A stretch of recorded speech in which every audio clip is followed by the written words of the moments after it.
Yan, so good day mga boss. Ngayon, ang gagawin natin dito sa Rusi 100 mga boss is mag-upgrade tayo ng chain set natin. Kung mapapansin nyo, medyo pangit na rin yung kalagayan. Okay pa naman yung sprocket na to.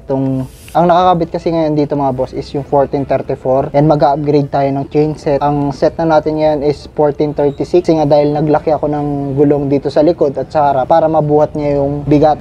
Kasi masyado mabigat na tong pag umaandar masyado na mabigat yung kasi nabanggit ko na rin sa dating vlog ko na nag-upgrade ako ng gulong. Kaya mag-upgrade din ako ng chain set para mahatak niya. Kasi itong 1434 medyo nabibitin ako. Kaya ito yung napili kong chain set mga boss. Nabili ko lang sa Shopee. Ang presyo niya is around 280. Chain set na to mga boss. So ilalagay ko na lang yung link dyan sa description kung saan nyo pwede mabili. Yung chain set na pasok dito sa Rusi 100 natin mga boss is C100. Yan, Dream 428 110 na links na chain and then 3614. Yan, ang brand niya pala ay DBS. Di pa natin nabubuksan. So check natin kung ano yung mga kasama dito. Buksan natin tong nabili natin kung ano mga kasama. Ito yung rear sprocket natin mga boss. Check natin kung tama nga ba yung size. Baka kasi sa back 36 tas dito sa sprocket hindi. Ayun, yung mga boss, kung mapapansin nyo 36. So okay. And then kasunod yung kadena nya. Check natin kung may kasama ng lock. Yun, may kasama na siyang lock mga boss. Nakakabit na. Yun, tatlo lang. Tatlo lang nasa back. Yan, ito yung sa engine sprocket natin 14. Yan, kaya true to size yung binigay ng seller.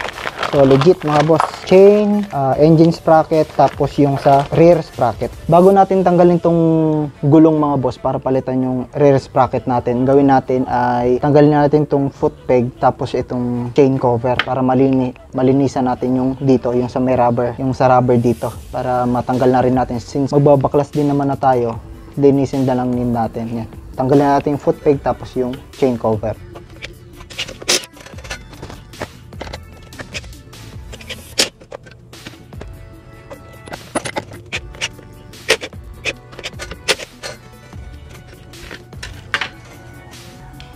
Yan, natanggalan natin yung foot peg tapos natanggalan na rin natin yung chain cover. Yan, kung makikita nyo nga boss, sobrang dumi na, puro yan, buhangin, may mga namuong langis, yung mga grasa, ganun. Kaya ang gagawin natin, linisan natin to, tsaka check nyo na rin yung chain ko mga boss. Yan, nasa pangit na ng condition niya. Tapos ito, para malinisan na rin natin tong sa loob ng ng engine sprocket. And ang unahin natin tanggalin itong chain natin. Yan, para matanggal natin yung chain mga boss, hanapin nyo lang tong lock na to. Then pwede kayong kumuha ng plies o flat screw. Yan, yung papunta doon, itong lock na to, biglayin nyo lang, makakalas yan. Oh, yan, kita nyo mga boss, madali na lang tanggalin yan.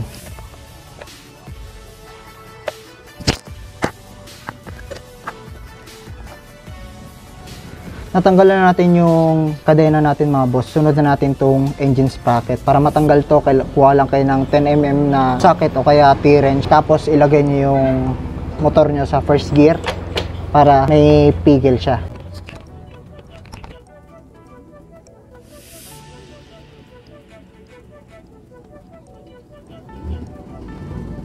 Yan mga boss, para malinisan natin tong engine sprocket tapos yung rubber dito. And then kung mapapansin nyo, puro langis na tsaka grasa, sobrang kapal. Kaya gagamitan natin siya na ito mga boss. And check natin kung effective ba to. Ito yung sa Shopee ko lang din nakuha to. Itong rock engine degreaser. Yan, kaya ang gagawin natin mga boss, isprayan lang natin siya. Bali na isprayan ko naman na siya. Gagawin natin ay, sabi dito sa instruction, pabayaan lang daw ng kahit ilang mga minuto, 5 minutes, tayo natin na lumambot yung mga grasa tapos pwede na natin siyang brushin. Yan, habang hinihintay nating kababad yung nilagay nating degreaser mga boss, tanggalin na natin tong likod na gulong para maumpisa na natin.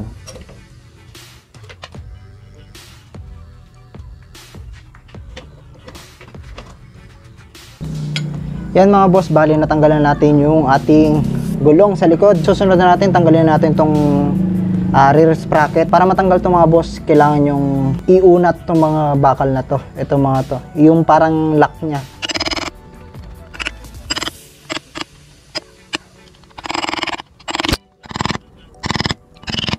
Yan, pwede na nating tanggalin tong 4 na bolt na to. Ang sukat na ito mga boss is 13mm.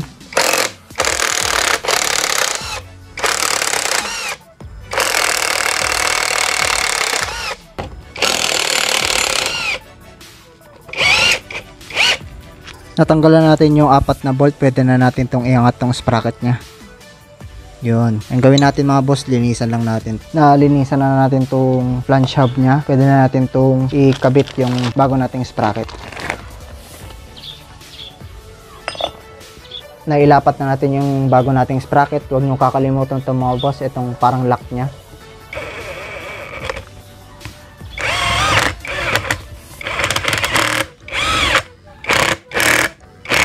Ikabit na natin yung bagong nating sprocket. Pwede na natin itong ilagay sa motor. Yun mga boss, bali inabot na tayo ng gabi, pero naikabit na natin itong gulong sa likod kasama yung bagong rear sprocket. Ang lalagay na natin na isunod is yung itong ating engine sprocket.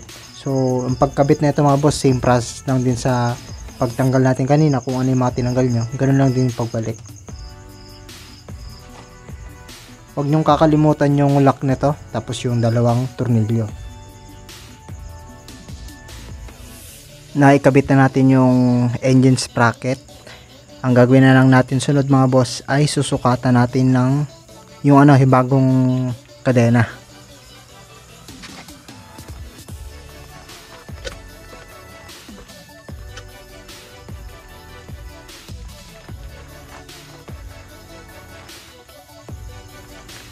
Yan, kung mapapansin nyo mga boss, sobra siya. Kaya gagawin natin, puputulan natin to. Yan mga boss, bali naputulan na natin yung kadena. Tapos yan, nalagay ko na rin yung lock nya, na-adjust ko na rin yung tension ng chain. Ayos na. Yun mga boss, dito ko natatapos yung video. Okay naman yung pagkakagawa natin. Ganda mga boss, oh. Bagong bago. Ang hindi ko lang nagustuhan mga boss, yung sa rear sprocket. Ba't kasi kulay itim? Dapat yan kulay parang silver pero yun, okay na yun. Black kasi siya, hindi siya tumugma dun sa engine sprocket, pero okay na yun mga boss. At least tama yung size, and then okay naman yung condition ng bagong bago. So yun lang mga boss. So kung magpapalit kayo ng chainset mga boss sa Rusi, pang C100, pasok na pasok yan. Pwede na kayo mamili kung 1434 o 1436. Ayun lang kasi yung available na chainset ni DBS based sa Shopee na napagtingnan ko. So yun mga boss, kung gusto nyong i-avail yung ganito, click nyo na lang yung link dyan sa description kung gusto nyo mag-avail ng chainset din. So yun mga boss, dito ko natatapusin yung video. Medyo napahaba and napagabi na. Ayan yun, kita-kits po sa next video. Bye, peace!